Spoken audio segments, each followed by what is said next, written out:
ज्ञानतिमिरान्धस्य ज्ञानाञ्जनशलाकया चक्षुर्मिलितं येन तस्मै श्रीगुरवे नमः।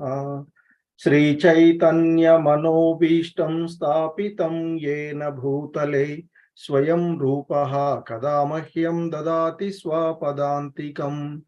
वन्देऽहं श्रीगुरो श्रीयुतपदकमलं श्रीगुरून् वैष्णवांश श्रीरूपं साग्रजातं सहगण रघुनाथान्वितं तं सजीवं साद्वैतं सावधूतं परिजनसहितं कृष्ण चैतन्य देवं श्रीराधा कृष्ण पादान् सहगण ललिता श्री विशाखान्वितांश। नमा ओं विष्णुपादाय कृष्ण प्रेष्ठाय भूतले श्रीमते भक्ति वेदांत स्वामी इति नामिने। नमस्ते सारस्वती देवे गौरवाणी प्रचारिणे निर्विशेष शून्यवादी पाश्चात्य देश तारिणे।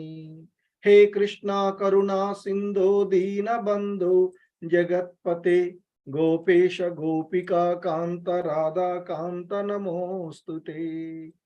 तप्त कांचन गौरांगी राधे वृंदावनेश्वरी वृषभानुसुते देवी प्रणमामि हरिप्रिये। वाञ्छाकल्पतरुभ्यश्च कृपा सिन्धुभ्य एव च पतितानां पावनेभ्यो वैष्णवेभ्यो नमो नमः। जय श्री कृष्ण चैतन्य प्रभु नित्यानंद श्री अद्वैत गदाधर श्रीवासादि गौर भक्त वृंद। हरे कृष्ण कृष्ण कृष्ण हरे हरे हरे राम राम राम हरे हरे। हरे कृष्ण अंदरिकी। సో 18 రోజులలో భగవద్గీత అవగాహనము అనేటువంటి ఈ కార్యక్రమానికి ఇస్కాన్ శ్రీ శ్రీ రాధా గోవింద ఆలయము మంగళూరు కర్ణాటక తరపున మీ అందరికీ కూడా స్వాగతం తెలియచేస్తూ ఉన్నాము.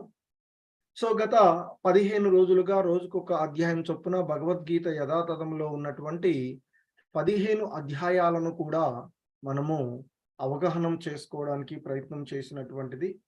సో ఇక ఈరోజు ఆ భగవద్గీత యథాతథంలోని 16వ అధ్యాయమైనటువంటి దైవ అసుర స్వభావములు, దీన్నే దైవాసుర సంపద్ విభాగ యోగము అని పిలువబడేటువంటి ఈ అధ్యాయాన్ని మనము ఈరోజు చూడబోతూ ఉన్నటువంటి అంశము. సో ఏవైతే అంశాలు మనము ఇక్కడ చూస్తూ ఉన్నామో అవి అంటే తెలుసుకోవడానికి ప్రయత్నం చేస్తూ ఉన్నటువంటి ఆ ట్రాన్స్లేషన్స్ కానీ వివరణ ఇవన్నీ కూడా ఇస్కాన్ వ్యవస్థాపక ఆచార్యులైనటువంటి శ్రీల ప్రభుపాదుల వారి యొక్క బోధనల ఆధారంగా ఉన్నటువంటి అంశాలు. సో ఇక ఈరోజు మనం చూస్తూ ఉన్నటువంటి ఈ 16వ అధ్యాయము దైవాసుర స్వభావములు అనేటువంటి ఈ అధ్యాయము, ఈ అధ్యాయంలో ఉండేటువంటి ఈ అంశాలను, so the divine and demonic natures, so అంటే దైవీ మరియు ఆసురీ గుణాలు అనేటువంటి అంశాన్ని ఈరోజు మనము తెలుసుకోవడానికి ప్రయత్నం చేస్తూ ఉన్నటువంటివి. అంటే ఆ దేవాది దేవుడైనటువంటి శ్రీకృష్ణ భగవానుడు అర్జునుడికి తెలియచేసినటువంటి అంశాలను మనము తెలుసుకోవడానికి, అంటే మానవాళికి అందించినటువంటి ఆ అంశాలను మనం ఇక్కడ చూడబోతూ ఉన్నటువంటి అంశాలు. సో ఇక ఈ అధ్యాయంలోని మొదటి శ్లోకము ఆ భగవంతుడు ఈ శ్లోకాలు భగవంతుడితో ఈ విధంగా చెప్పు.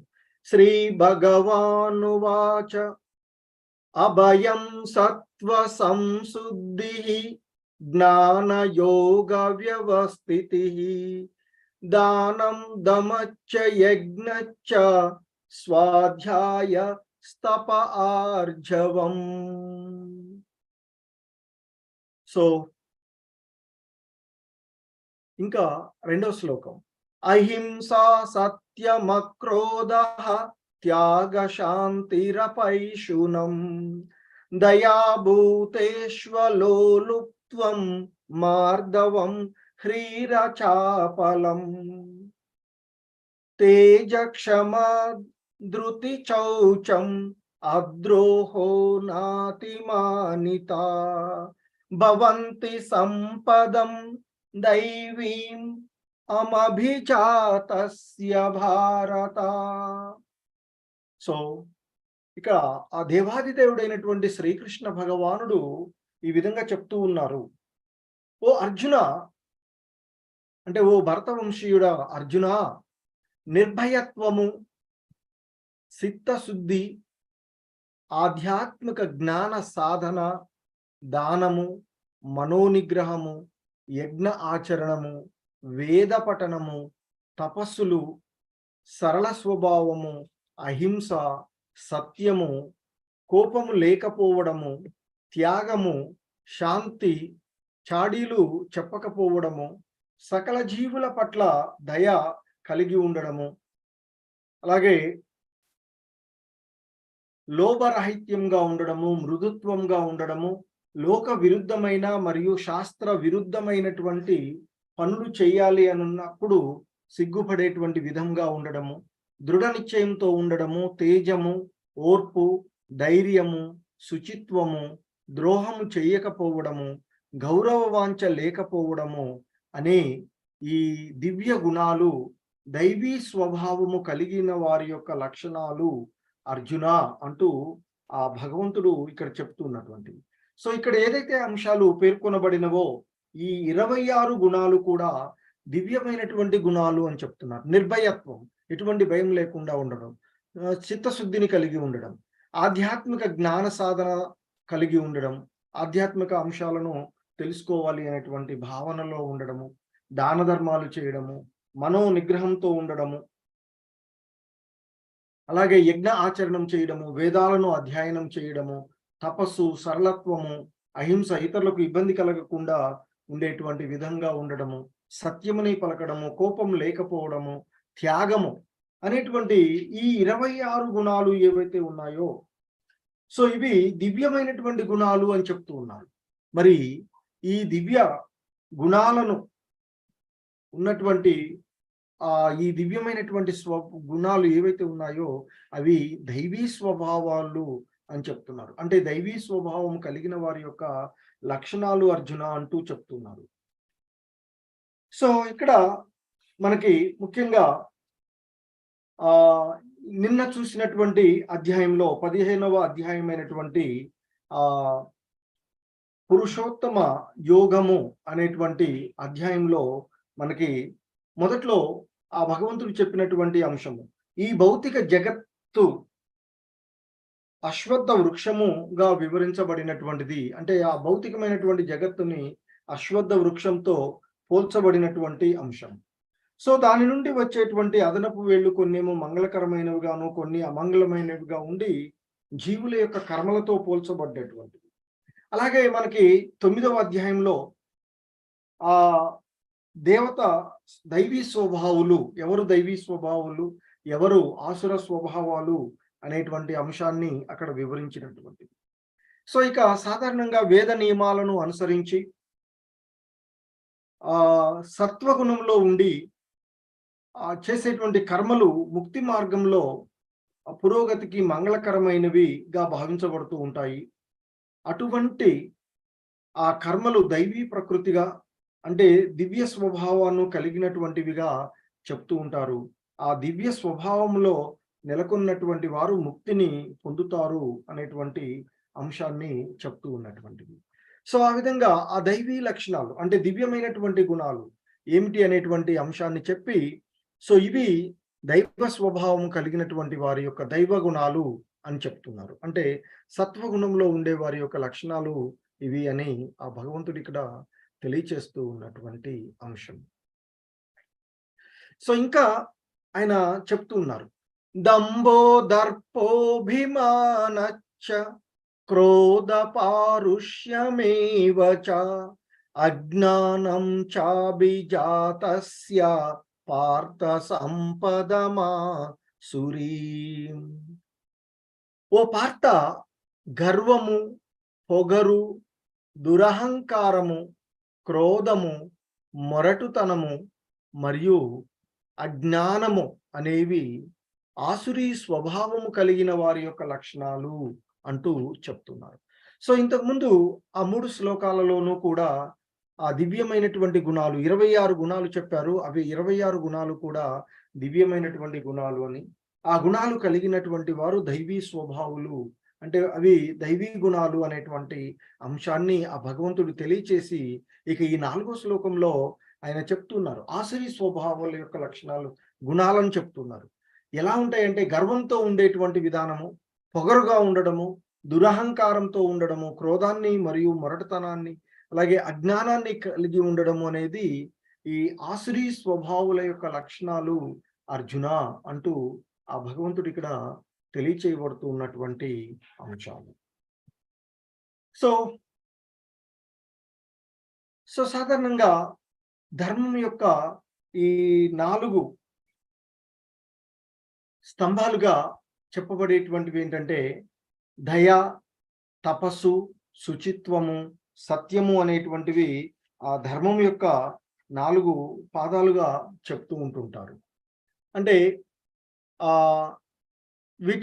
వీటికి ఆటంకం కలిగినట్లయితే ధర్మానికి ఆటంకం కలుగుతుంది అని చెప్తారు. సో కనుకనే ఇక్కడ మనకి ఒక 4 నియమాలను ఇస్కాన్‌లో చెప్తూ ఉంటుంటారు. సో ఏంటి అంటే అవి అంటే ఇక్కడ నో మీట్ హీటింగ్, అంటే మాంసము, చేపలు, గుడ్లు వంటి వాటిని తినకపోవడం. దానివల్ల ఆ దయ అనేటువంటి ధర్మస్తంభానికి ఆటంకం కలుగుతుంది అని చెప్తూ ఉంటారు. సో కాబట్టి ఆ మాంసాహార భక్షణ వదిలివేయాలి అని చెప్తూ ఉంటారు.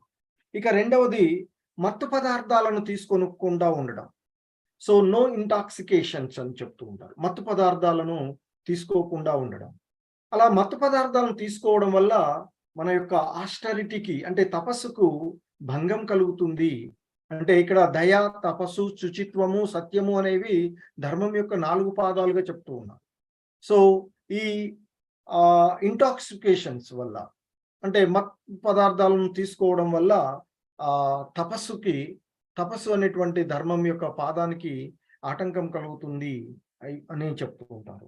సో కాబట్టి సాధారణంగా మత్తు పదార్థాలు తీసుకోకుండా ఉండాలి అని చెప్తారు రెండవ రెగ్యులేటివ్ ప్రిన్సిపల్స్‌లో. ఇక మూడవది నో ఇల్లిసిట్ రిలేషన్‌షిప్స్, అక్రమమైనటువంటి సంబంధాలను కలిగి ఉండవద్దు అని చెప్తుంటారు. సో అంటే అక్రమ స్త్రీ పురుష సంబంధాలు కలిగి ఉండవద్దు అనేటువంటి విషయాన్ని చెప్తూ ఉన్నారు. సో ఈ అక్రమమైనటువంటి సంబంధాల వల్ల, ఇల్లిసిట్ రిలేషన్స్ వల్ల ఈ జీవుడిలో ఉండేటువంటి శుచిత్వం ఏదైతే ఉందో, శుభ్రత్వం ఏదైతే ఉందో దానికి ఆటంకం కలుగుతుంది అని చెప్తారు. అలాగే ఇక నో గ్యాంబ్లింగ్, జూదము ఆడవద్దు అని చెప్తారు. సో జూదము ఆడడం వల్ల సత్యానికి ఆటంకం కలుగుతూ ఉంటుందని చెప్తారు. సో ఏవైతే ఇక్కడ మాంసాహార భక్షణము, మత్తు పదార్థాలను తీసుకోకుండా ఉండడము, అలాగే జూదము ఆడకుండా ఉండడము, అక్రమ స్త్రీ పురుష సంబంధాలు కలిగి ఉండకుండా ఉండడము అనేది సో ఇక్కడ 4 రెగ్యులేటివ్ ప్రిన్సిపల్స్‌గా చెప్తూ ఉంటారు. సో అలా చేయడం వల్ల, వాటిని పాటించకపోయినట్లయితే ఈ కలాపాలు ఏవైతే అంటే మాంసాహార భక్షణ చేయడము, మత్తు పదార్థాలు తీసుకోవడము, అక్రమమైనటువంటి సంబంధాలు కలిగి ఉండడము, జూదము ఆడడము వంటివి ఈ కలాపాలు ఏవైతే ఉన్నాయో అవి పాప జీవనానికి మూల స్తంభాలు అని చెప్తారు. సో అందువల్లనే వాటిని వదిలివేయాలి అని చెప్తూ ఉంటారు. సో అవి దయ, తపస్సు, అలాగే శుచిత్వము, సత్యము అనేటువంటి వాటికి ఆటంకాన్ని కలిగిస్తూ ఉంటాయి అనేటువంటి అంశాన్ని ఇక్కడ మనం తెలుసుకోవాల్సినటువంటి. సో సాధారణంగా ఈ కలియుగంలో మనకి కలహాల యుగం ప్రతి కుటుంబంలోనూ కూడా సాధారణంగా మనకి కనిపిస్తూ ఉండేటువంటి అంశాలు.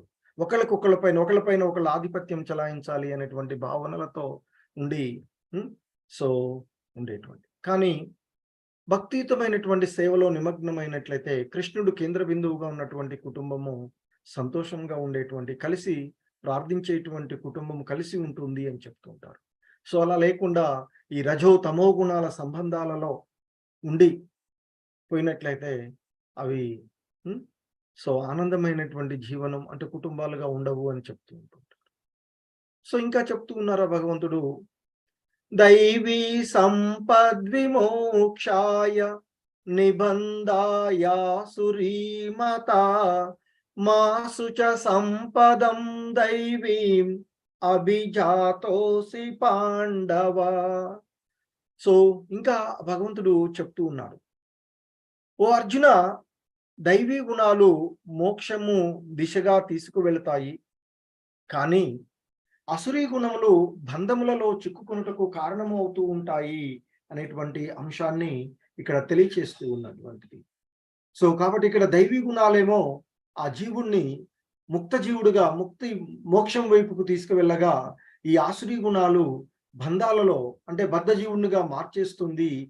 అంటే బంధాలలో చిక్కుకోవడానికి అది కారణమవుతూ ఉంది అని చెప్తున్నారు. చెప్పి ఇంకా అంటున్నాడు, ఓ పాండుతనయ, అంటే ఓ అర్జున, నీవు దైవీ గుణాలతోనే జన్మించావు కనుక విచారించకు అంటూ అర్జున్ని ఇక్కడ ప్రోత్సహిస్తూ ఉన్నటువంటి అంశాన్ని మనకి ఇక్కడ ఆ భగవంతుడు తెలియచేస్తూ ఉన్నటువంటిది. సో ఎందుకంటే అర్జునుడు అసుర లక్షణాలతో జన్మించలేదంటూ చెప్తూ శ్రీకృష్ణ భగవానుడు అతన్ని ప్రోత్సహిస్తూ ఉన్నటువంటి అంశం. ఎందుకంటే అతడు యుద్ధంలో పాల్గొనడం అసుర స్వభావం కాదు, అందుకే ఆయన యుద్ధం చేయమంటున్నాడు. సో కాబట్టి ఆ అర్జునుడు మంచి చెడులను గురించి ఆలోచిస్తూ ఉన్నాడు. ఎందుకంటే భీష్మ ద్రోణుల వంటి పెద్దలతో ఎలా యుద్ధం చేయాలి, ఎలా వారిని వధించాలి అని ఆయన విచారిస్తూ ఉన్నాడు. సో కాబట్టి ఆయన ఇక్కడ అర్జునుడితో అంటూ ఉన్నాడు కృష్ణ భగవానుడు, ఓ అర్జున, నీవు దైవీ గుణాలతో జన్మించావు కనుక విచారించవలసినటువంటి అవసరం లేదు. అంటే యుద్ధం చేయడం అనేది అసురీ స్వభావం కాదు అనేటువంటి అంశాన్ని చెప్తూ ఆయన్ని యుద్ధాన్ని సన్నద్ధులను చేస్తూ ఉన్నటువంటి అంశము ఇక్కడ మనం చూస్తూ ఉండేటువంటి.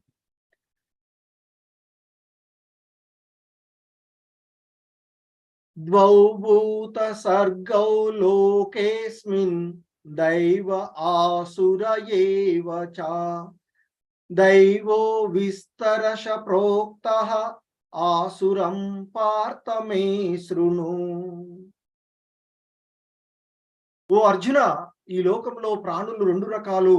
ఒకరు దైవీ గుణాలు కలిగినటువంటి వారు, మరొకరు ఆసురీ గుణాలు కలిగినటువంటి వారు. దైవ స్వభావం గురించి వివరంగా ఇదివరకే చెప్పాను, ఇక ఆసుర గుణాల గురించి చెప్తాను విను అర్జున అంటూ ఆ భగవంతుడు ఇక్కడ తెలియచేస్తూ ఉన్నటువంటి అంశము.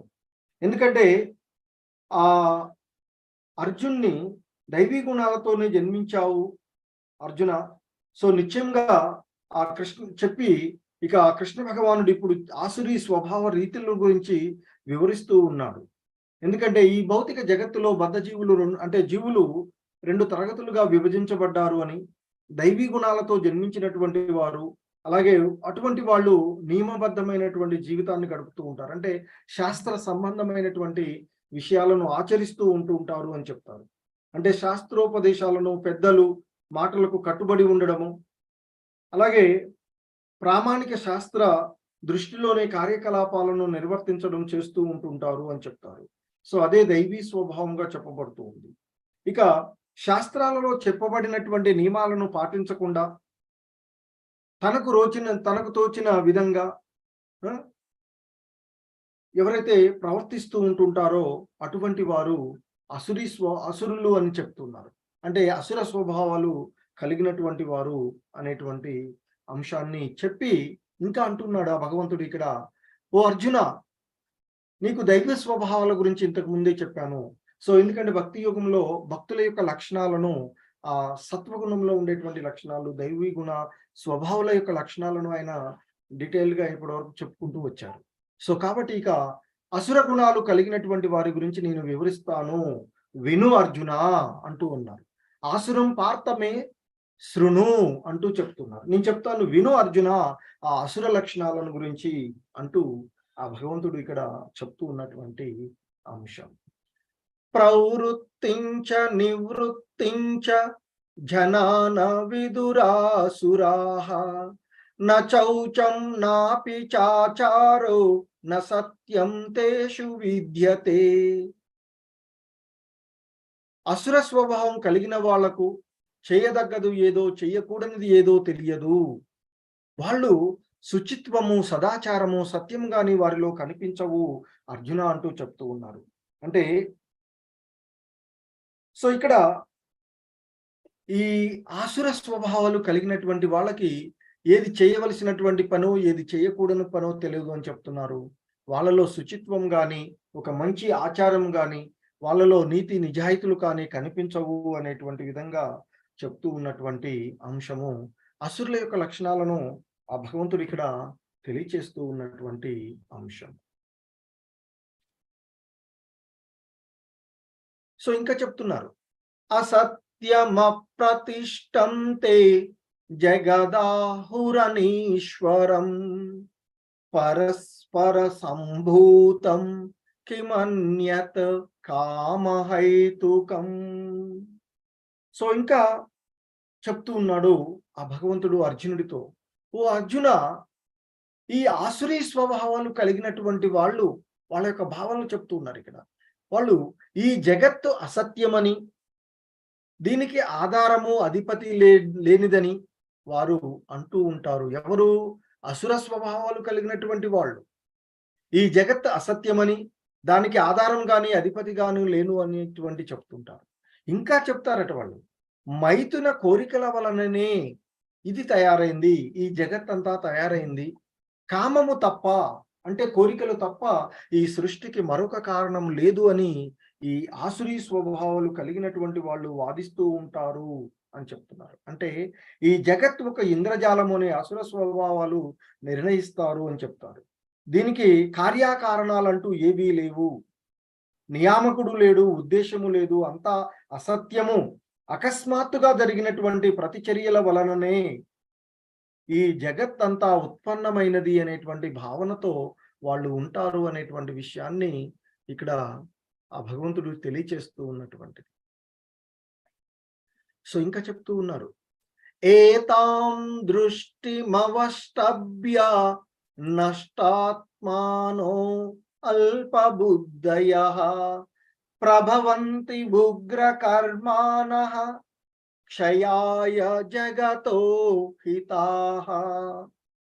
ఈ విధంగా ఆ ఆసురీ స్వభావాలు కలిగినటువంటి, అంటే ఆ తప్పుడు ద్రోవ పట్టినటువంటి జీవాత్మలు వారి యొక్క అల్ప బుద్ధితో మరియు ఆ అల్పమైనటువంటి బుద్ధితో వారు క్రూరమైనటువంటి కార్యములతో ప్రపంచానికి శత్రువులుగా మారతారు అని చెప్తున్నారు. ఆ విధంగా శత్రువులుగా మారి దృక్పథంలో గట్టిగా ఉండి కీడు కలిగించేవి, దారుణమైనవి అయినటువంటి పనులలో వాళ్ళు పాల్గొంటూ ఉంటారు అర్జున అంటూ చెప్తూ ఉన్నాడు ఆ భగవంతుడు ఇక్కడ. అంటే ఈ అసుర స్వభావాలు కలిగినటువంటి వాళ్ళు ఆ వినాశనానికి దారి తీసేటువంటి పనులలో నెలకొని ఉంటారు అని చెప్తున్నారు. వారు బుద్ధిహీనులు అని భగవంతుడు ఇక్కడ చెప్తూ ఉన్నారు. అల్ప బుద్ధులు అంటే బుద్ధిహీనులు అనేటువంటి అంశాన్ని ఇక్కడ ఆ భగవంతుడు తెలియచేస్తూ ఉన్నటువంటి అంశము.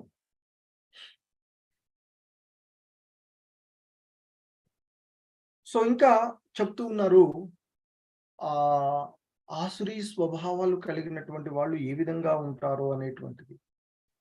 కామమాశ్రిత్య దుష్పూరం దంభమానమదాన్వితాః మోహాద్ గృహీత్వా సద్గ్రహాన్ ప్రవర్తంతే శుచివ్రతాః. ఇంకా ఆ ఆసురీ స్వభావాలు కలిగినటువంటి వారి యొక్క లక్షణాలను ఇంకా తెలియచేస్తున్నాడు భగవంతుడు ఈ శ్లోకంలో. అంటే వారి యొక్క ఆసురీ స్వభావాల గురించి ఇంకా మరికొంత వివరణ ఇస్తూ ఉన్నారు.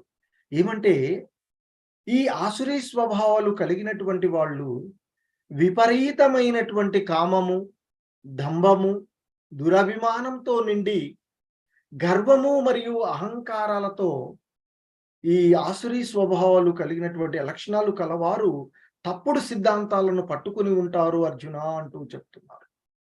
ఆ విధంగా మోహితులై, అంటే ఆ తప్పుడు సిద్ధాంతాలు, తప్పుడు ఆసురీ లక్షణాలకు అట్రాక్ట్ అయినటువంటి వారు, ఆ విధంగా మోహితులైనటువంటి వారు తాత్కాలికమైనటువంటి వాటికి ఆకర్షితమై ఈ తాత్కాలికమైనటువంటి ఈ భౌతిక ప్రపంచంలో ఇంద్రియ భోగాలకు వాళ్ళు ఆకర్షితులై అపవిత్రమైనటువంటి బుద్ధితో ప్రవర్తిస్తూ ఉంటారు అర్జున అంటూ చెప్తూ ఉన్నారు. అంటే ఇక్కడ అసుర స్వభావం, అసురుల కామము తీరనే తీరదు అని చెప్తూ ఉంటారు వారు. ఇక ఆ భౌతిక భోగాల పట్ల వారికి తనివి తీరని కోరికలు పెరుగుతూనే పోతా ఉంటాయి అని చెప్తూ ఉంటారు. సో ఆ విధంగా వారు ఆ ఇంద్రియ భోగాలను అనుభవించాలి అనేటువంటి దానితో ఆ విధంగా మోహితులై తాత్కాలికమైనటువంటి వాటికే ఆకర్షింపబడి అపవిత్రమైనటువంటి కర్మలను వాళ్ళు చేస్తూ ఉంటారు. అపవిత్రమైనటువంటి కర్మలు చేస్తూ ఉంటారు అర్జున అంటూ ఈ ఆసురీ స్వభావాల గురించినటువంటి అంశాలను కొన్నింటిని ఇక్కడ మనకి తెలియచేస్తూ ఉన్నటువంటి అంశము. సో ఇక ఈ ఆసురీ స్వభావాలు కలిగినటువంటి వారి యొక్క వైఖరి మనకిక్కడ తెలియచేస్తూ ఉన్నారు. ఈ ఆసురీ స్వభావాలు కలిగినటువంటి వారు ఆ ఇంద్రియాలను తృప్తిపరచుకోవడం మానవుల యొక్క ప్రధాన అవసరము అనేటువంటి అంశంగా వాళ్ళు ఆలోచిస్తూ ఉంటారు, వారు నమ్ముతారు అనేటువంటి చెప్తున్నారు. వారి యొక్క వైఖరి ఎలా ఉంటుందంటే ఆ ఇంద్రియ సంతృప్తియే మానవ నాగరికత యొక్క ప్రధాన అవసరము అనేటువంటి విషయాన్ని వాళ్ళు నమ్ముతూ ఉంటారు. వారి యొక్క వైఖరి ఆ విధంగా ఉంటుంది అని చెప్తూ ఉన్నారు. సో ఇంకా ఆ విధంగా వారు జీవితం చివరి వరకు కూడా చింత అపరిమితంగా ఉంటుంది, లెక్కలేనటువంటి ఆందోళనలో వాళ్ళు జీవిస్తూ ఉంటారు అనేటువంటి విషయాన్ని చెప్తున్నారు. ఇంకా వేలాది ఆశాపాశాలకు కట్టుబడి కామ క్రోధాలతో లగ్నమై వారు ఇంద్రియ భోగాలకై అన్యాయంగా ధనాన్ని చేకూర్చడం కూడా, అంటే భద్రపరచుకోవడం కూడా చేస్తూ ఉంటారు. అంటే ఆ ఆసురీ స్వభావాలు కలిగినటువంటి వారిలో వేలాది కోరికల వలయం మరియు ఆ కామ క్రోధాలలో నిమగ్నమై ఉంటారు అనేటువంటి అంశాన్ని ఇక్కడ తెలియచేస్తూ ఉన్నారు. అలాగే ఇంద్రియ సంతృప్తి కోసం, ఆ ఇంద్రియ భోగాలను అనుభవించడానికి కోసం వారు చట్ట విరుద్ధమైనటువంటి మార్గాల ద్వారా కూడా డబ్బును కూడబెడుతూ ఉంటారు లేదా భద్రపరుచుకుంటూ ఉంటారు అనేటువంటి అంశాన్ని తెలియజేస్తున్నాం. అంటే ఇక్కడ ముఖ్యంగా ఈ ఆసురీ స్వభావాలు కలిగినటువంటి వారి యొక్క వైఖరి ఎలా ఉంటుందంటే ఈ ఇంద్రియ భోగమే జీవితం యొక్క పరమ లక్ష్యము అని ఈ ఆసుర స్వభావాలు ఉన్న వాళ్ళు భావిస్తారట. ఆ విధంగా వారు మరణం వరకు కూడా అదే భావనను కలిగి ఉంటారు అని, మరణం తర్వాత జన్మ ఉంటుందని వారు నమ్మరు అని చెప్తూ ఉంటారు. సో కాబట్టి ఇప్పుడే మనం ఉన్నటువంటి ఈ స్థితిలోనే మనం అన్ని భోగించాలి అనేటువంటి భావనల్లో ఉంటారు అని చెప్తారు. అంటే ఇక్కడ చెప్తూ ఉన్నారు ఇంకా శ్రీల ప్రభుపాదుల వారు, కర్మానుసారమే అంటే ప్రపంచంలో ఆ కర్మలను బట్టే జీవుడు నానా రకాలైనటువంటి దేహాలను పొందుతాడు అని వారు విశ్వసించరు అని చెప్తున్నారు. అంటే కర్మ సిద్ధాంతాన్ని వాళ్ళు నమ్మరు అనేటువంటి విషయాన్ని చెప్తూ ఉన్నారు. ఇక జీవితానికి సంబంధించి వారికి ప్రణాళికలు ఎప్పటికీ పూర్తి కావు అని చెప్తూ ఉంటారు. ఒక ప్రణాళిక తర్వాత వేరొక ప్రణాళికను వారు తయారు చేస్తూనే ఉంటూ ఉంటారు. తద్వారా వారు వేలాది కోరికల యొక్క వలయంలో కామక్రోధాలలో నిమగ్నమై ఉంటారు అర్జున అంటూ అసుర స్వభావులు వారి యొక్క వైఖరిని భగవంతుడు ఇక్కడ మనకు తెలియచేస్తూ ఉన్నటువంటి అంశం. సో మనకి ఇక్కడ ఈ ఆసురీ స్వభావాలు కలిగినటువంటి వాళ్ళలో మనకి హిరణ్యకశిపుడు,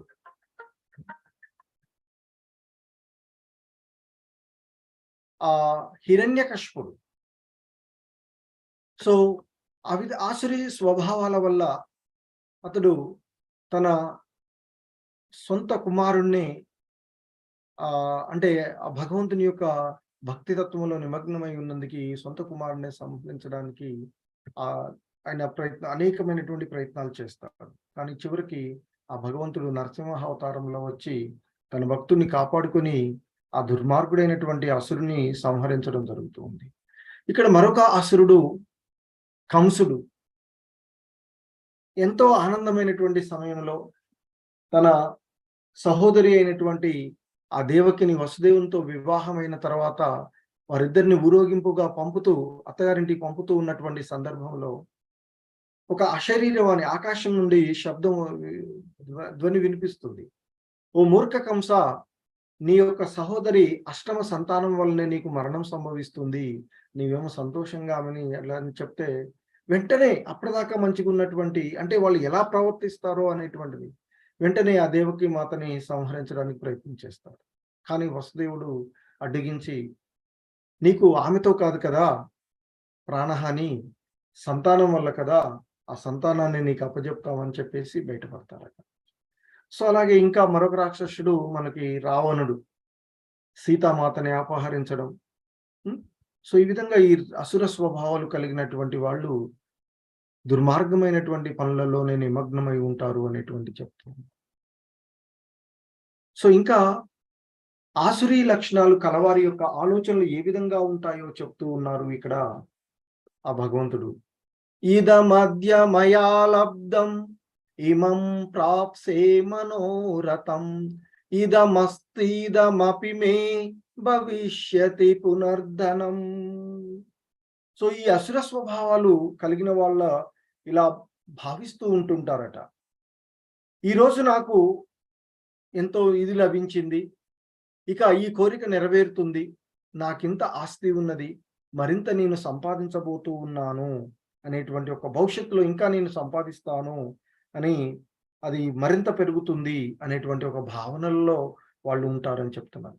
ఇదమద్య మయా లబ్ధం ఇమం ప్రాప్సే మనోరథం ఇదమస్తీదమపి మే భవిష్యతి పునర్ధనం.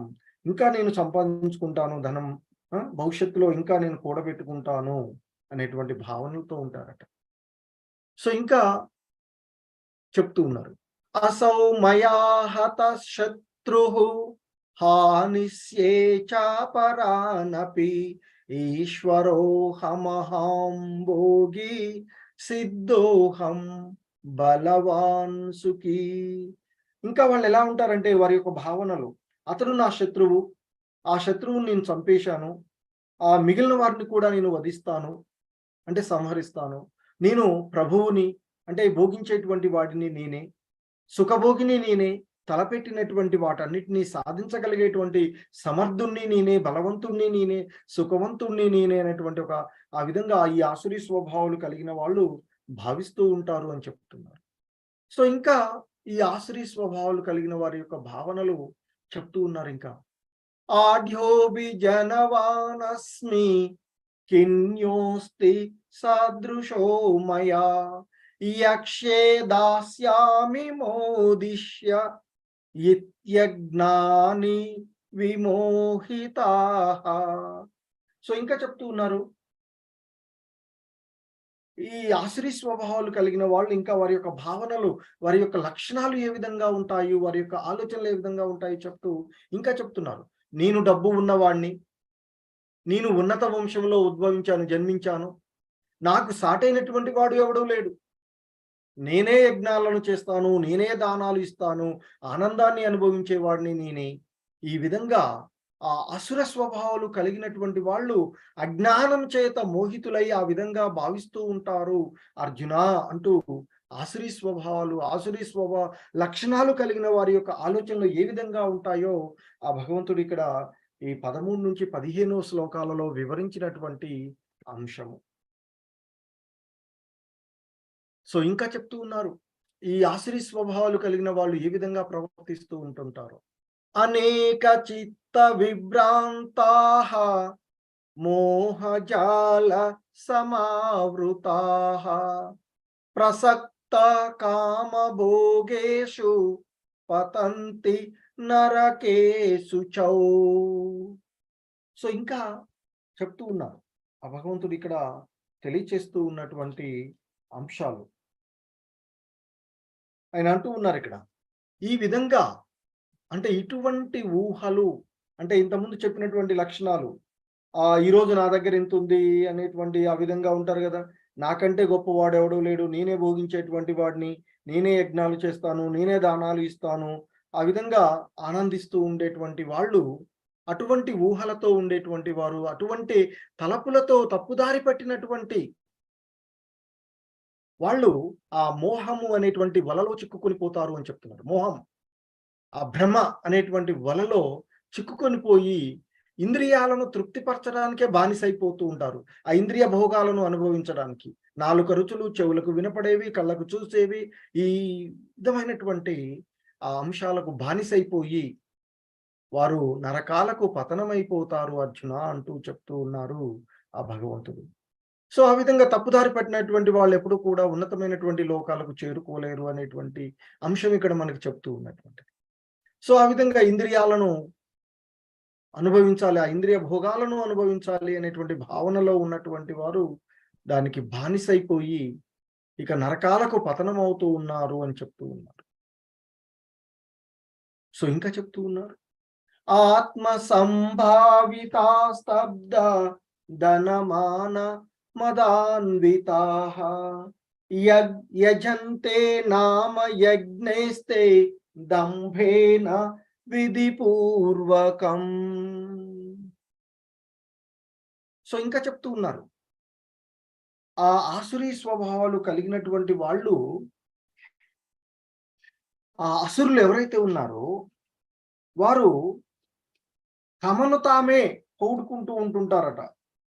ఆ సంపత్తి, మిథ్యా ప్రతిష్ఠ చేత మోహితులైనటువంటి వారు ఆత్మ సంతుష్టితో సర్వదా సిగ్గుమాలినటువంటి వాటితో ఎటువంటి నియమ నిబంధనలను పాటించకుండా ఒకప్పుడు నామమాత్ర గర్వంతో యజ్ఞాలు చేస్తారు అని చెప్తారు. అంటే ఏ ప్రామాణికాన్ని గాని శాస్త్రాన్ని గాని పట్టించుకోకుండా తామే సర్వస్వము అనేటువంటి ఒక భావనలతో వాళ్ళు ఈ విధంగా నిమగ్నమవుతూ ఉంటారు అనేటువంటి అంశాన్ని చెప్తూ ఉన్నారు.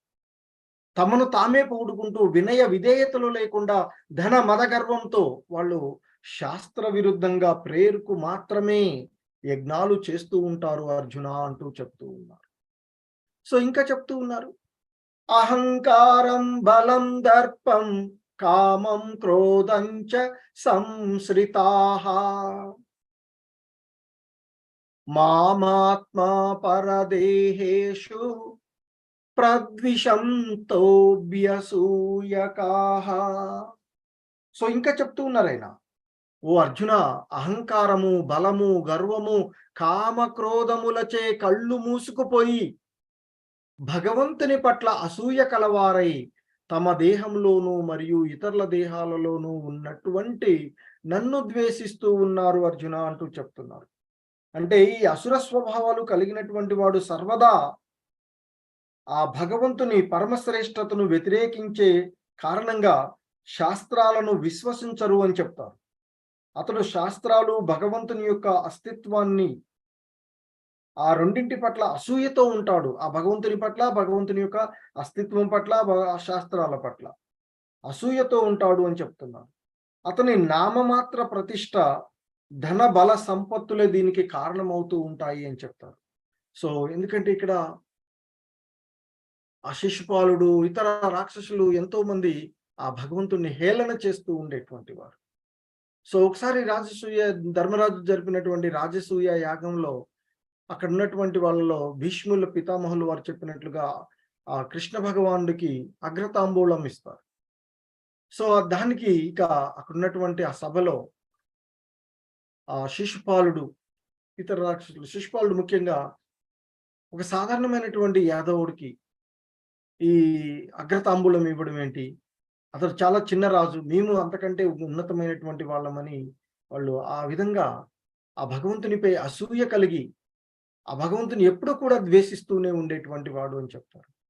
సో అంతకుముందే ఆ శిశుపాలుడి యొక్క తల్లి, అంటే ఆ కృష్ణ భగవానుడి యొక్క మేనత్త వేడుకుంటుంది ఆయన్ని. ఎలాగూ నా కొడుకు నీ చేతుల్లోనే చనిపోయేటువంటి అవకాశం ఉంటుంది, కాకపోతే 100 తప్పుల వరకు వాడిని క్షమించవయ్యా అని వేడుకుంటుందట ఆ వాళ్ళ కృష్ణ భగవానుడి యొక్క మేనత్త. సరే అత్త అని ఆయనకి మాట ఇస్తాడు. సో ఈ శిశుపాలుడు కూడా ఎన్నెన్నో మాటలు మాట్లాడుతుంటాడు. అన్ని కూడా ఎప్పుడు లెక్క పెట్టుకుంటూ ఉంటుంటాడట. 100 రాగానే ఆగిపోతాడు. ఇక అప్పుడు ఏం చేస్తాడు కృష్ణ భగవానుడు ఇచ్చిన మాట కోసం ఏం చేయడు. కానీ ఇక్కడ మాత్రం ఇక ఆ భగవంతుడిని తిడుతూ, తిడుతూ, తిడుతూ 100 తప్పులు కూడా లెక్కించుకో, ఎందుకంటే ఇక వన్ టైం అయిపోయింది. సో 100 దాటగానే ఆ కృష్ణ భగవానుల వారు ఆ శిశుపాలుని వధించడం జరుగుతుంది అని చెప్తూ ఉంటారు. సో ఇంకా చెప్తూ ఉన్నారు. ఆ అసుర స్వభావాలు కలిగినటువంటి వాళ్ళ యొక్క పరిస్థితులు ఎలా ఉంటాయో చెప్తూ ఉన్నారు ఇక్కడ. తానహం ద్విషత క్రూరాన్ సంసారేషు నరాదమాన్ క్షిపామ్యజస్రమశుభాన్ అసురీష్వవ యోనిషు. ఇటువంటి అసూయ కలిగినటువంటి వారిని, ఇటువంటి క్రూర స్వభావులైనటువంటి వారిని, అలాంటి మానవ అధములను, అంటే ఆ మానవులలో అధములుగా ఉన్నటువంటి వారిని నేను సంసార సాగరంలోనే మళ్ళీ మళ్ళీ అటువంటి ఆసురీ స్వభావాలు కలవారి గర్భంలోనే పడవేస్తాను. ఆసురీష్వేవ యోనిషు అంటూ చెప్తున్నారు. అటువంటి అసుర స్వభావాలు కలిగిన వారి యొక్క యోనిలోనే, ఆ గర్భంలోనే పడవేస్తాను నేను అర్జున అంటూ చెప్తున్నారు. సో ముఖ్యంగా ఇక్కడ ఇక్కడ ముఖ్యంగా భగవంతుడు విషయంలో ఇక్కడ చెప్పబోతూ ఉన్నటువంటి అంశం ఏంటంటే, ఈ అసూయ కలవారు క్రూర స్వభావులైనటువంటి ఆ మానవాదములను నేను సంసార సాగరంలోనే పడవేస్తూ ఉన్నానంటున్నారు. అంటే ఒక ప్రత్యేకమైనటువంటి జీవుడిని ఒక ప్రత్యేకమైనటువంటి దేహంలో ఉంచడము అనేటువంటిది ఆ భగవంతునికి విశేషమైనటువంటి అధికారము అని ఈ శ్లోకంలో చెప్పబడుతూ ఉన్నటువంటి అంశం. అసుర స్వభావుడైనటువంటి వ్యక్తి ఆ భగవంతుని పరమాధికారాన్ని అంగీకరించకపోవచ్చు. అంతేకాక అతడు తన ఇష్టానుసారంగా పనిచేస్తాడు అనేది యథార్థమే.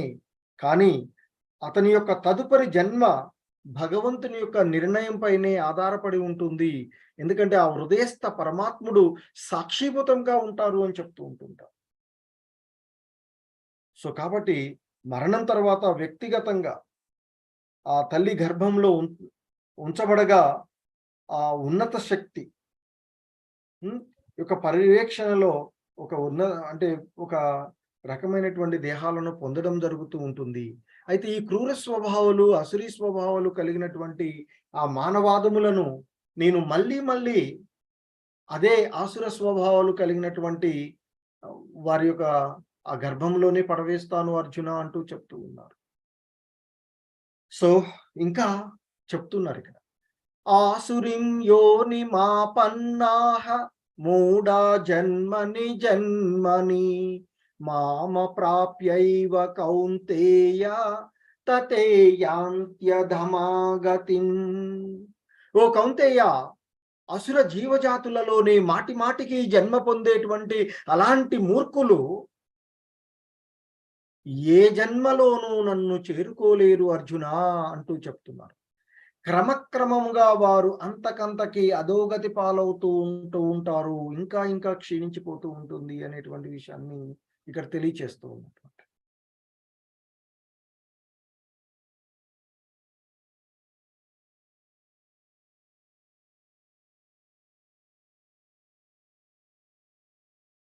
సో ఇంకా చెప్తూ ఉన్నారు ఆ భగవంతుడు ఇక్కడ, త్రివిధం నరకస్యేదం ద్వారం నాశనమాత్మనః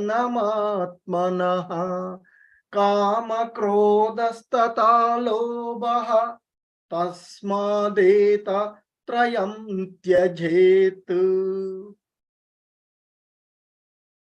సో ఇంకా ఆ భగవంతుడు అర్జున్తో చెప్తూ ఉన్నారు, ఓ అర్జునా, కామము, క్రోధము, లోభము అనేవి, కామ క్రోధ లోభాలు అనేవి నరకానికి దారి తీసేటువంటి 3 ద్వారాలు అర్జున అని చెప్తున్నారు. ఈ కామ క్రోధ లోభాలే ఆ నరకానికి జీవుణ్ణి పతనం చెందించేటువంటి మార్గాలు అని చెప్తూ ఉన్నారు. 3 మార్గాలు, 3 ద్వారాలు, 3 గేట్వేస్ టు హెల్. సో ఆ నరకానికి రాచమార్గాలు ఇవి అని చెప్తున్నారు. ఏంటి అంటే కామము, క్రోధము మరియు లోభము అనేవి నరకానికి దారి తీసేటువంటి 3 ద్వారాలు అర్జున అంటూ చెప్తూ ఉన్నారు. ఈ నరక ద్వారాలు ఆత్మ వినాశనానికి కారణాలు అంటూ చెప్తూ ఉన్నారు. సో కామ క్రోధ లోభాలు ఏవైతే ఉన్నాయో ఇవి ఆత్మ పతనం చెందడానికి కారణమవుతూ ఉన్నాయి అని చెప్తున్నారు. అందువల్ల ఈ 3ంటిని మనిషి తప్పక విడిచిపెట్టాలి అర్జున అంటూ చెప్తూ ఏవైతే కామ క్రోధ లోభాలు అనేవి ఆ జీవుణ్ణి పతనం చెందిస్తూ ఉన్నాయో వీటిని నుండి బయటపడాలి. సాధారణంగా మన మనసుకు 6 శత్రువులు ఉంటారు అని చెప్తుంటారు. కామ క్రోధ లోభ మా మద మోహ మాత్సర్యాలు అనేవి ఈ 6 శత్రువులు, 6 ఎనిమీస్ ఆఫ్ ది మైండ్ అని చెప్తూ ఉంటారు. ఏంటవి? కామ క్రోధ లోభ మద మోహ మాత్సర్యాలు అనేటువంటివి. సో ఇవి ఈ యొక్క మనస్సుకు శత్రువుగా పనిచేసేటువంటివి అని చెప్తూ. సో అలాగే ఈ కామ క్రోధ లోభాలు ఏవైతే ఉన్నాయో, ఈ కామ క్రోధ లోభాల వల్లే ఈ కురుక్షేత్ర యుద్ధం, మనం ఏదైతే ఈ యుద్ధం చూస్తూ ఉన్నాం, ఈ అంశాన్ని భగవంతుడు ఇప్పుడు బోధిస్తూ ఉన్నాడో, దీనికి కారణమైనటువంటి అంశాలు కూడా ఆ కామ క్రోధ లోభాలే అనేటువంటి అంశాన్ని తెలియజేస్తూ ఉన్నారు. సో ఆ పాండవులకు ఆ ద్రౌపది ఎడ ఉన్నటువంటి ఆ లస్ట్ అంటే కామం ఏదైతే ఉందో అదే ఈ కురుక్షేత్ర యుద్ధానికి కారణమవుతుంది. ఆ ద్రౌపది మాతని వివస్త్రం చేయడానికి ప్రయత్నం చేస్తారు. సో కానీ ఆ కృష్ణ భగవానుడు ఆమెని కాపాడడం జరుగుతూ ఉంటుంది. ఇక కోపం, ఆ కౌరవులకు ముఖ్యంగా దుర్యోధనుడికి పాండవులంటే ఎంతో కోపము అని చెప్తూ ఉంటుంటారు. ఎప్పుడు సందు దొరుకుతుందా, ఎప్పుడు అవకాశం లభిస్తుందా, అప్పుడు ఆ పాండవులని సంహరించాలి అనేటువంటి ఒక ధోరణిలో ఉంటాడు. సో కాబట్టి ఆ కౌరవులకు పాండవుల ఎడ ఉండేటువంటి ఆ కోపం ఈ కురుక్షేత్ర యుద్ధానికి దారి తీస్తూ ఉన్నటువంటి. సో అలాగే గ్రీడ్ అంటే దురాశ. ఏంటి దురాశ మరి కౌరవులకి అంటే ఇక్కడ వాస్తవానికి పాండురాజు రాజ్యాన్ని శాస్త్రోక్తంగా స్వీకరించాడు. ఆ తర్వాత ధృతరాష్ట్రుడు మరియు పాండురాజు కుమారులలో ఎవడు పెద్దవాడైతే వానికి రాజ్యాన్ని అందించాలి. సో ధర్మరాజు పెద్దవాడు దుర్యోధనుడి కంటే. సో కాబట్టి వాళ్ళ రాజ్యం వాళ్ళకి ఇవ్వకుండా ఆ హస్తినాపుర రాజ్యాన్ని మేమే అనుభవించాలి, ఆ కార్యనిర్వాహక రాజుగా ఉన్నటువంటి ధృతరాష్ట్రుడు నేను నా కుమారులే భోగించాలి అనేటువంటి భావనతో ఉండడం వల్ల సో ఈ యుద్ధము అనివార్యం అవుతూ ఉంది. ఎందుకంటే వారి యొక్క రాజ్యాన్ని వారికి ఇవ్వకుండా ఉండడం వల్లనే ఈ యుద్ధం జరుగుతూ ఉన్నటువంటి అంశం.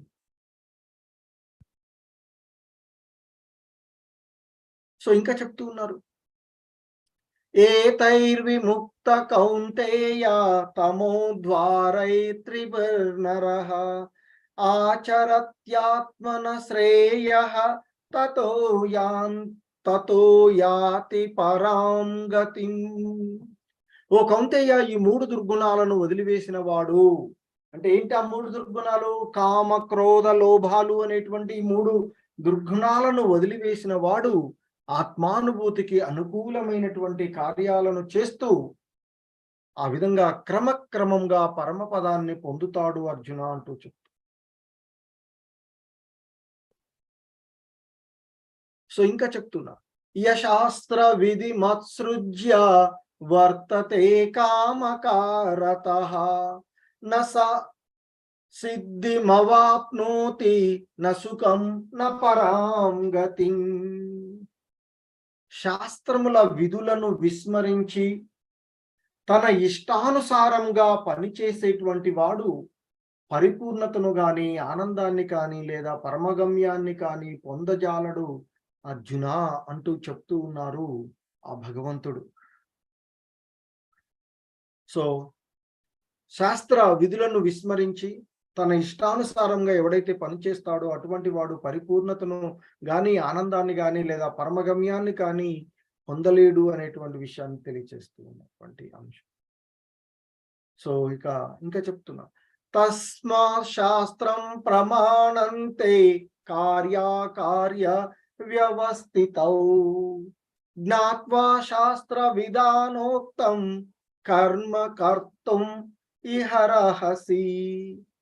సో చెప్తూ ఉన్నారు ఇక్కడ, కాబట్టి ఓ అర్జున, అందువల్ల మనిషి శాస్త్ర ప్రమాణము ద్వారా చేయదగ్గ కార్యము ఏదో, చెయ్యకూడని కార్యము ఏదో తెలుసుకోవాలి అర్జున అంటూ చెప్తూ ఉన్నారు. శాస్త్ర విధానాలను తెలుసుకొని తదనుగుణంగా ఈ లోకంలో కర్మలను ఆచరించాలయ్యా అర్జున అంటూ చెప్తూ ఉన్నటువంటిది ఆ భగవంతుడు. సో కాబట్టి ఆ మనిషి శాస్త్ర ప్రమాణం ద్వారా ఏది చేయవలసిన కార్యమో, ఏది చేయకూడని కార్యమో తెలుసుకోవాలి అని చెప్తున్నారు. దానికి ప్రామాణికమైనటువంటి గురువు కావాలి అని చెప్తూ ఉంటారు. సో ఆ గురువుని ఆశ్రయించి మనము అంటే సరైనటువంటి శాస్త్రాల ప్రకారంగా సరైనటువంటి నిర్ణయాలను తీసుకోవాలి అనేటువంటి అంశాన్ని ఇక్కడ మనం తెలుసుకోవాల్సినది. మరి ఆ భగవంతుడు చెప్పి వదిలేయట్లేదు. తాను అవతారాలు తీసుకున్నప్పుడు వాటిని అనుభవించి చూపెడుతూ ఉన్నారు. సో శ్రీకృష్ణుడు మరియు అతని యొక్క బాల్య స్నేహితుడు ఇద్దరు సుధాముడు ఇద్దరు కూడా గురువు ఆశ్రమంలో ఆ సాందీపుని యొక్క ఆశ్రమంలో ఉండి వారు విద్యలు నేర్చుకున్నారు అని చెప్తుంది. సో ఇక మరి వివిధ రకాలైనటువంటి యుగాలలో ఈ లక్షణాలు, దైవీ లక్షణాలు, అసుర లక్షణాలు ఎలా ఉండేవో చూస్తూ ఉన్నట్లయితే సత్యయుగంలో వరహాదేవుడికి హిరణ్యాక్షుడికి మధ్య యుద్ధం. మరి వీళ్ళిద్దరూ కూడా వేరు వేరు గ్రహాలలో ఉన్నటువంటి వారు. అంటే ఈ హిరణ్యాక్షుడేమో రాక్షసుడు, వరహాదేవుడేమో భగవంతుడు. భగవంతుడు ఏ దేహాన్ని పొందినా అది పరమ పవిత్రమైనటువంటిది. సో కాబట్టి ఆ వరహ అవతారం ఏదైతే ఉందో అది ఆ విష్ణువు యొక్క అవతారం. మనం ఇక్కడ అంటే భగవంతుడు యొక్క అవతారంగా చెప్తూ ఉండేటువంటి అంశం. సో అలాగే అంటే ఇక్కడ మనకి దీంట్లో తెలిసింది ఏంది, అసుర స్వభావాలు కలిగిన వాళ్ళంతా ఒక గ్రహంలో ఉంటే, సుర స్వభావాలు కలిగినటువంటి వాళ్ళంతా కూడా వేరొక గ్రహంలో ఉన్నారు అనేటువంటి అంశాన్ని మనం అర్థం చేసుకోవాల్సినటువంటి. సో ఇంకా త్రేతాయుగానికి వచ్చినట్లయితే అది ఇంతకుముందు చెప్పుకున్నటువంటిది సత్యయుగంలోని సంబంధం. ఇక త్రేతాయుగానికి వచ్చినట్లయితే యుద్ధము రావణుల మధ్య జరుగుతూ ఉన్నటువంటి. మరి ఆ రావణులు ఇద్దరు కూడా వేరు వేరు గ్రహాలలో వాళ్ళు కాదు, ఒకే గ్రహంలో ఉండేటువంటి వారు. సో మరి భిన్న దేశాలలో ఉన్నటువంటి వాడు. శ్రీరాముడు మన భారతదేశంలో ఉండగా రావణుడు శ్రీలంకలో ఉన్నారు అని చెప్తూ ఉంటుంటారు. సో ఆ విధంగా త్రేతాయుగంలోనికి వచ్చినట్లయితే రావణుల మధ్య జరిగిన యుద్ధము. సో అంటే ఒకే గ్రహంలో భిన్న దేశాలలో ఉన్నటువంటి వారి మధ్య ఈ భిన్న గుణాలు ఉన్నవిగా చెప్తూ ఉంటారు. సో ఇంకా ద్వాపర యుగానికి వచ్చినట్లయితే పాండవులు మరియు కౌరవుల మధ్య యుద్ధం అనివార్యమైనది. ఇద్దరు కూడా సేమ్ ఫ్యామిలీకి చెందినటువంటి వాళ్ళు. సో కాబట్టి ఇక్కడ ఒక్కొక్క యుగంలో ఒక్కొక్క ధర్మం ఏ విధంగా ఉంటుంది అనేటువంటి చెప్తున్నారు. ఇక కలియుగానికి వచ్చినట్లయితే ఆ దైవీ లక్షణాలు, ఆసురీ లక్షణాలు రెండు కూడా ఒకే వ్యక్తిలో కనిపిస్తూ ఉండేటువంటిది కలియుగ ధర్మం అని చెప్తూ ఉంటాం.